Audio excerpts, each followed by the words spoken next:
There are literally millions of trading strategies out there. In theory, they all can work. But how do we know which ones are actually profitable and which ones will lose money? This is why backtesting your trading strategy is very important. Otherwise, you might just blow your entire bank account. So, why does backtesting matter?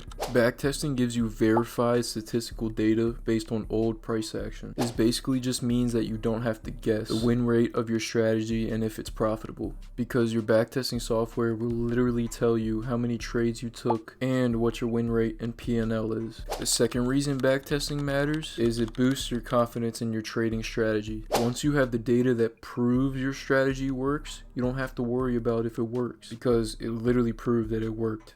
Data does not lie. This gives you an insane confidence boost, so all you have to worry about is executing your strategy. Now, if you want to learn exactly how to backtest the correct way, make sure to like and subscribe for more videos, and stay tuned because I got a bunch of content coming soon. Thank you all for watching, and I'll see you all in the next one.